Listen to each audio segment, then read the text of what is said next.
اس کے بعد کہا کہ علی کے بعد یہ ان کے بڑے بیٹے جو حسن بیٹے ہیں یہ میرے وسیع، ذرا ٹھہر جائیے۔ اگر 12 کی تعداد غلط بتائی ہوتی تو اٹھ کے چلا جاتا، اگلا سوال نہ کرتا۔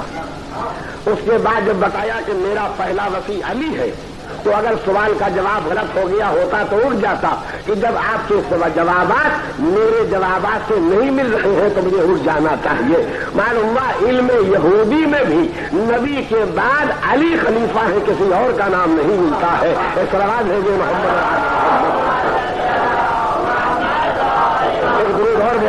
اور آل محمد۔ میں تیزی کے ساتھ بیان کو مکمل کرنا چاہتا ہوں تاکہ مصائب کا حق بھی ادا کر سکوں، لیکن ذرا سنیے۔ پہلا وسیع کیسے بتایا؟ علی کو بتایا۔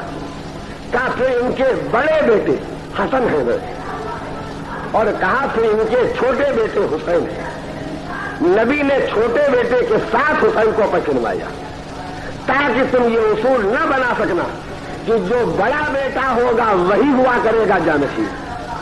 یہ تو جسے خدا مقرر کرے گا وہ وسیع ہوگا، چھوٹا بھی ہوگا تو وسیع ہوگا، بڑا بھی ہوگا تو بھی وسیع ہوگا۔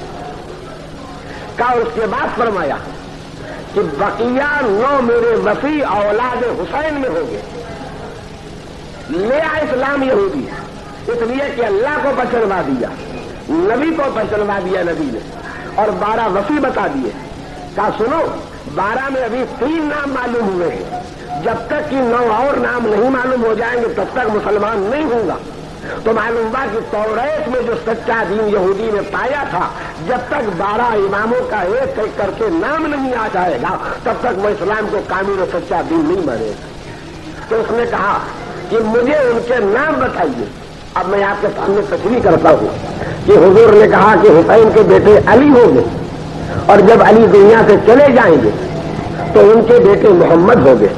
ذرا سی میں نے سانس لی ایک بات کہنے کے لیے کہ اب ذرا جو جناب شیخ سلیمان قندوزی نقشبندی نے فقرہ لکھا وہ بھی سنتے چلیے کہ جب کہا کہ حسین کی اولاد بقیہ 9 امام ہوں گے تو کہتا ہے صدقتا، سچ کہا آپ نے، سچ کہا آپ نے۔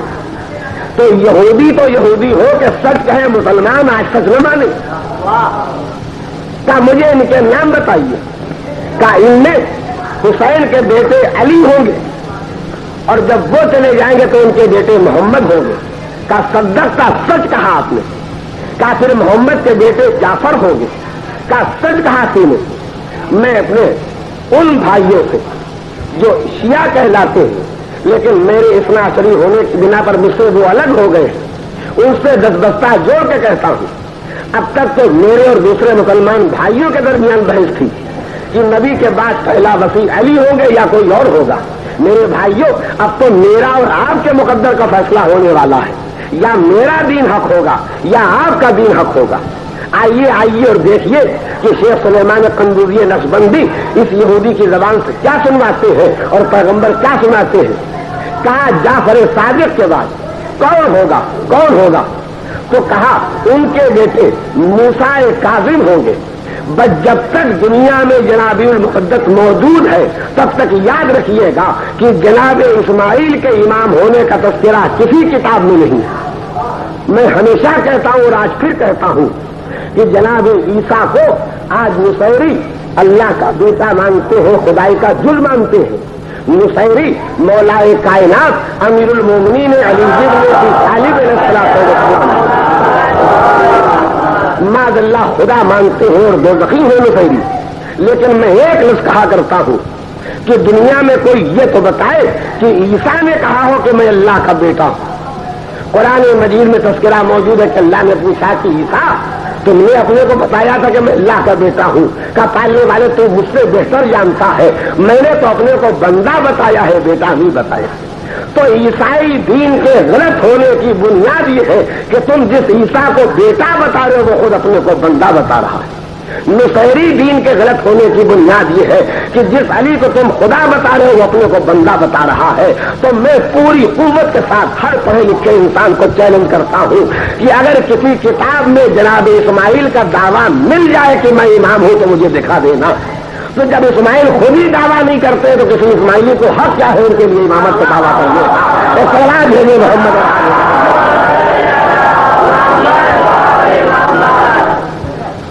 موسیٰ کاظم کے بعد کون امام ہوگا؟ کہ جب وہ نہ رہیں گے تو ان کے بیٹے علی امام ہوں گے۔ کہ ان کے بعد کہ جب علی نہیں رہیں گے تو ان کے بیٹے محمد امام ہوں گے۔ اور میں نے لفظ دوہرایا نہیں ہے، جب نبی اگلے امام کا نام بتاتے ہیں تو یہودی کہتا ہے صدقتا، سچ کہا تم نے، سچ کہا تم نے، سچ کہا تم نے، یعنی جوابات توریت سے ملاتا جا رہا ہے، جوابات توریت سے ملاتا جا رہا ہے۔ کہ پھر ان کے بیٹے محمد کے بیٹے کو، اور محمد کے بعد کون ہوگا؟ کہ ان کے بیٹے علی ہوں گے، اور جب وہ نہ رہیں گے تو ان کے بیٹے حسن ہوں گے، جب وہ نہ رہیں گے تو ان کے بیٹے محمد مہدی ہوں گے آخری زمان۔ اللہ کو پوچھا مسلمان نہیں ہوا، نبی کو پوچھا مسلمان نہیں ہوا، نبی سے 12 وصی پوچھے مسلمان نہیں ہوا، پہلے امام علی کو پوچھا مسلمان نہیں ہوا، لیکن جب 12ویں امام کا نام بھی آیا تو ایک مرتبہ اٹھا، کہا ہاتھ بڑھاؤ میں مسلمان ہوتا ہوں، سلوات بھیج دے محمد۔ اور اس کے بعد اگر آپ یاد رکھ سکیں تو سنیے، میں ابھی بمبئی میں موجود ہوں، جس کو حوالہ دیکھنا ہو میرے پاس آگے دیکھ سکتا ہے، کتاب بھی میرے پاس موجود ہے اور میرے پاس نوٹس بھی ہیں حوالوں کے، توجہ چاہتا ہوں۔ جب مسلمان ہو گیا کہ ہم پر ہمارے پاس جو توریت تھی ہم نے اس میں یہی کچھ پڑھا تھا جو آپ نے بیان کیا ہے، تو اب تو یقین آیا کہ جن 12 اماموں کی امامت کا عقیدہ ہم رکھتے ہیں، جناب موسیٰ کی امت بھی یہی عقیدہ رکھتی تھی اور توریت میں یہی 12 اماموں کے نام بتائے گئے۔ اور اس کے بعد اس نے کہا کہ مجھے تو اپنی کتاب میں علی کا نام ایلیا ملا تھا، حسن کا نام شبر ملا تھا، حسین کا نام شبیر ملا تھا۔ نبی نے اسی لیے شبیر و شبر نام بھی رکھ دیے تھے تاکہ عرب کے نام ملے تو حقیقت پہچان لی جائے، توریت کے نام ملے تو حقیقت پہچان لی جائے۔ اور اس کے بعد اس نے کہا کہ ہم نے توریت میں پڑھا ہے کہ یہ آپ کا چھوٹا نواسا کربلا کے میدان میں قتل کیا جائے گا، پوری شہادت کی تفصیل اس نے بتائی۔ اور اسی ینابی المبدت میں جندل ابن جنازہ ایک دوسرا یہودی آتا ہے، وہ بھی حضور سرور کائنات سے اسی قسم کے سوالات کرتا ہے۔ تو آپ نے ابھی سنا کہ پیغمبر نے ناسل ابو عمارہ یہودی کو نام بتائے تھے، لیکن جب جندل ابن جنازہ آتا ہے یہودی تو آپ نے جس امام کا نام بتایا ہے کہ یہ پہلے حسن، پہلے علی ہے، پھر اس کے بعد حسن ہے، پھر حسین ہے، پھر ان کے بیٹے علی ہے، اب لقب بھی بتایا کہ ان کا لقب زین العابدین ہوگا۔ تو معلوم یہ ہوا کہ توریت میں علی بھی نام لکھا تھا اور زین العابدین کا لقب بھی لکھا تھا، ان کی شہادت بھی لکھی تھی۔ وہ پوچھتا ہے کہ یہ بتاؤ میں کہ علی اور حسن اور حسین کی شہادت کیسے ہوگی؟ کہ علی کا سر تلوار سے زخمی ہوگا، حسن کو زہر دیا جائے گا، اور حسین جس طرح سے جانور ذبح کیے جاتے ہیں اس طرح سے راہ خدا میں ذبح کر دیا جائے گا۔ بس میں اپنا بیان روک دینا چاہتا ہوں، تذکرے تو اور بھی باقی کہ اب اس کے بعد یہ بتائیے کہ 12 اماموں کی امامت ہندو مذہب سے، عیسائی مذہب سے، یہودی مذہب سے، حنفی مذہب سے ثابت ہے یا نہیں ہے؟ اور میں اپنے ان ستائے جانے والے بھائیوں سے بھی ہمدردی رکھتا ہوں جن کو ان کے مذہب کے ماننے کے باوجود تکلیفیں دی جا رہی ہیں، ان کو قبرستان میں دفن ہونے کا موقع نہیں دیا جا رہا۔ میں ان سے ہمدردی رکھتا ہوں جن کو شادیاں کرنے کا موقع نہیں دیا جا رہا۔ میں ان سے ہمدردی رکھتا ہوں جن سے نماز پڑھنے کے لیے بھی ٹکٹ کے پیسے لیے جاتے ہیں۔ لیکن عزیزوں ایک بات کہنا چاہتا ہوں، جو دنیا میں قبر کی جگہ نہیں دلا سکتا ہے وہ آخرت میں جنت میں جگہ کیسے دلا سکتا ہے؟ مگر میرے مظلوم بھائیوں، تمہاری لڑائی کی بنیاد غلط ہے۔ تم دولت دنیا کے لیے لڑنا چاہتے ہو، اللہ ان کی مدد کرتا ہے جو دین کے لیے لڑا کرتے ہیں۔ تو بجائے جائیداد حاصل کرنے کے حق حاصل کراؤ، خدا تمہاری مدد کے لیے موجود ہے اور تیار ہے، اور اللہ جب مددگار ہے تو کوئی کسی کا کچھ بگاڑنے والا نہیں ہے۔ یہ صلوات ہے جو محمد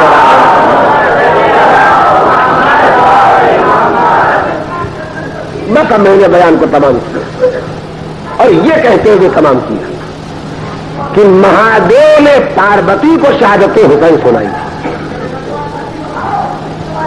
یہودیوں نے حضور کی خدمت میں آ کے بیان کیا کہ شہادت حسین کی تفصیل ہماری کتاب توریت کو پائی جاتی ہے، اور کل میں نے آپ کو سنایا تھا کہ جناب اسماعیل نبی جو دمبیوں کو چرایا کرتے تھے، ان کی دمبیوں نے جب گھاٹ پہ فرات کے پانی پینا چھوڑ دیا تو انہوں نے اللہ سے پوچھا تھا۔ میں تو اب بیان کو یہ اور لانا چاہتا ہوں کہ آج ہم ازاداروں کے دل میں حسین کے اس گھوڑے کے لیے بھی بڑی جگہ ہے جس کا نام ذوالجناح تھا۔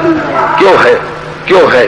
اس لیے کہ اس گھوڑے نے ہم ازاداروں پر، ہم شیعوں پر، ہم حسین کے چاہنے والوں پر ایک احسان کیا ہے، 2 احسان کیے ہیں۔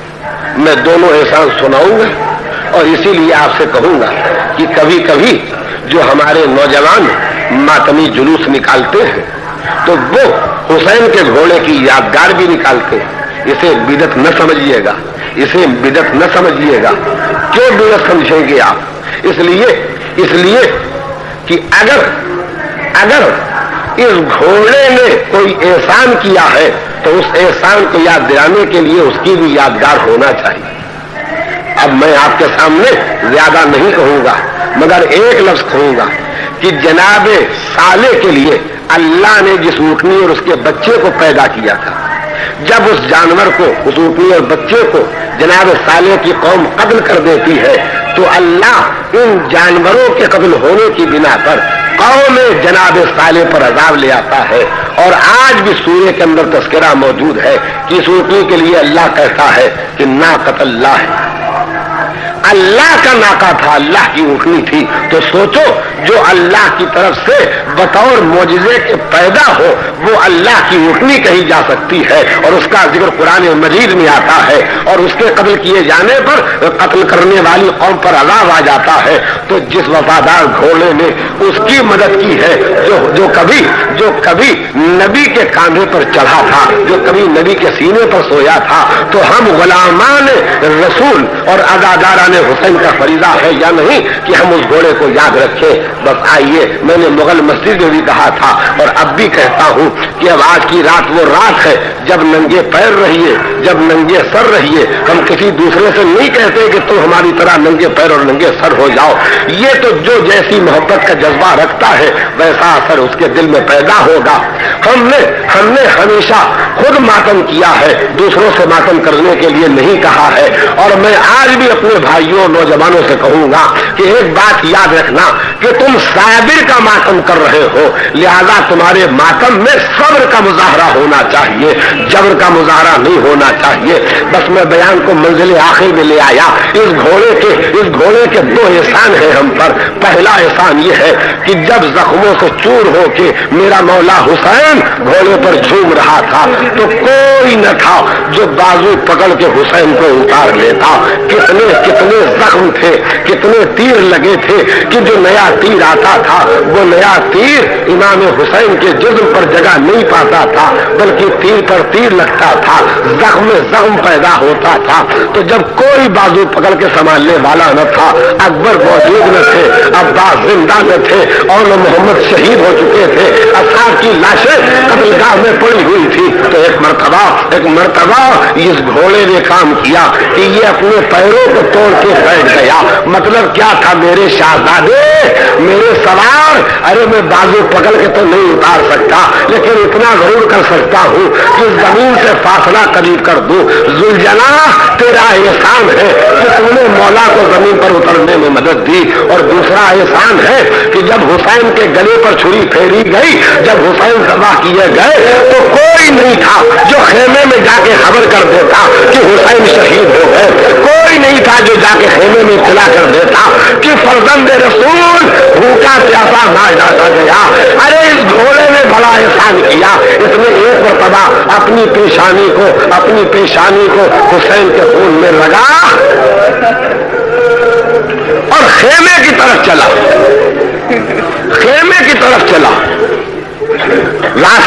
راستے میں شام کے لشکر میں روکنا چاہا مگر یہ حسین کا گھوڑا اب روکے نہیں رکتا ہے، کچھ کو دانتوں سے کاٹتا ہے، کچھ کو پیروں سے مارتا ہے، کچھ کو لاتوں سے مارتا ہے، یہاں تک کہ دشمن کا لشکر ہٹ گیا اور جا کے ایک مرتبہ دو خیمہ پر اس نے آواز دی۔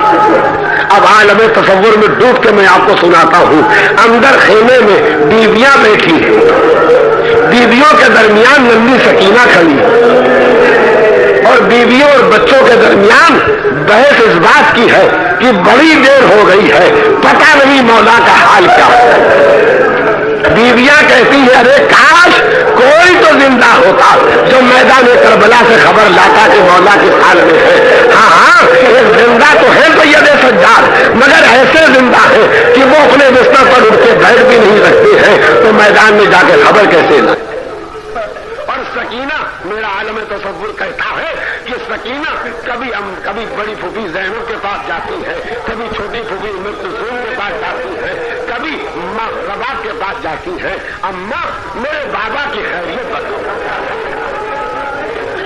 میرا دل کہتا ہے کہ جب بچی بابا کی خیریت پوچھتی تھی تو بیویاں اور رونے لگتی تھی، اور سکینہ کہتی تھی اماں جب میں بابا کو پوچھتی ہوں تو تم زیادہ رونے کیوں لگتی ہو، اور زیادہ رونے کیوں لگتی ہو؟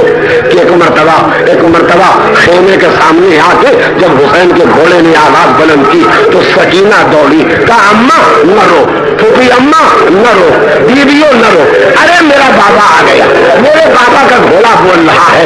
آگے آگے دوڑتی ہوئی سکینہ نکلی، میں نہ پڑھوں گا، مجلس تمام کر دوں گا، مگر میرے بھائیوں میری بہنوں ایک منٹ ذرا رکو، اگر آپ دن کے 4 بجے یا 5 بجے یا رات کے 8 بجے یا 9 بجے دفتر سے یا دکان سے اپنے آفس سے واپس آتے ہیں تو جو پیارے بچے ہوتے ہیں وہ آپ کے آنے کا انتظار کیا کرتے ہیں، اور جب دوڑتے ہیں تو جب آنے کی خبر پاتے ہیں تو دوڑتے ہیں اور دوڑ کے لپٹ جاتے ہیں۔ جب سکینہ بے چین تھی اپنے بابا کے لیے، ایک مرتبہ باپ کے گھوڑے میں آواز دی، کہا بیویوں نہ رو، میرا بابا آ گیا، میرا بابا آ گیا۔ آگے آگے دوڑتی ہوئی سکینہ نکلی، پیچھے پیچھے زینب آئی، ام کلثوم آئی، رباب آئی، رقیہ آئی، لیکن آنے کے بعد کیا دیکھا کہ گھوڑا آیا ہے، سوار نہیں آیا ہے۔ تین ڈھلی ہوئی ہے، باغیں کٹی ہوئی ہیں، بیویاں لپٹ گئی، عورتوں نے حلقے میں لے کے ماتم کرنا شروع کیا۔ اے وفادار گھوڑے تیرا سوار کیا ہوا؟ صاحبان اولاد سنے، اے میری بہنوں خدا تمہاری گودیوں کو آباد رکھے، اے میرے بھائیوں اللہ تمہارے گھروں کے چراغوں کو روشن رکھے۔ ارے ذرا دیر پہلے جب حسین میدان میں جا رہے تھے تو سکینہ گھوڑے کے پیر سے لپٹ گئی تھی، میرے بابا کو نہ لے جا، ارے میں بابا کو نہ لے جانے دے گی۔ ارے دنیا نے دیکھا وہی سکینہ گھوڑے کے پیروں سے پھر لپٹی ہوئی ہو رہی ہے۔ اے گھوڑے ارے میں یتیم ہو گئی، میرا باپ مار ڈالا گیا، اب کون مجھے سینے پر ہلائے گا، کون مجھے پیار کرے گا؟ سیعلم الذین ظلموا ای منقلب ینقلبون۔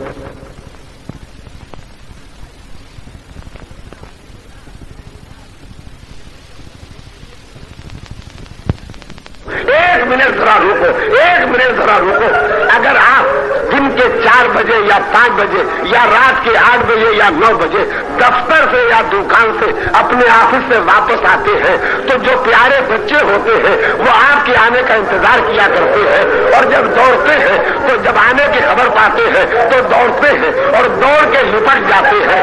جب سکینہ بے چین تھی اپنے بابا کے لیے تو ایک مرتبہ باپ کے گھوڑے نے آواز دی، کہا بیویوں نہ رو، میرا بابا آ گیا، میرا بابا آ گیا۔ آگے آگے دوڑتی ہوئی سکینہ نکلی، پیچھے پیچھے زینب آئی، ام کلثوم آئی، رباب آئی، رقیہ آئی، لیکن آنے کے بعد کیا دیکھا کہ گھوڑا آیا ہے، سوار نہیں آیا ہے۔ تین ڈھلی ہوئی ہے، باغیں کٹی ہوئی ہیں، بیویاں لپٹ گئی، عورتوں نے حلقے میں لے کے ماتم کرنا شروع کیا۔ اے وفادار گھوڑے تیرا سوار کیا ہوا؟ صاحبان اولاد سنے، اے میری بہنوں خدا تمہاری گودیوں کو آباد رکھے، اے میرے بھائیوں اللہ تمہارے گھروں کے چراغوں کو روشن رکھے۔ ارے ذرا دیر پہلے جب حسین میدان میں جا رہے تھے تو سکینہ گھوڑے کے پیر سے لپٹ گئی تھی، میرے بابا کو نہ لے جا، ارے میں بابا کو نہ لے جانے دوں گی۔ ارے دنیا نے دیکھا وہی سکینہ گھوڑے کے پیروں سے پھر لپٹی ہوئی ہو رہی ہے۔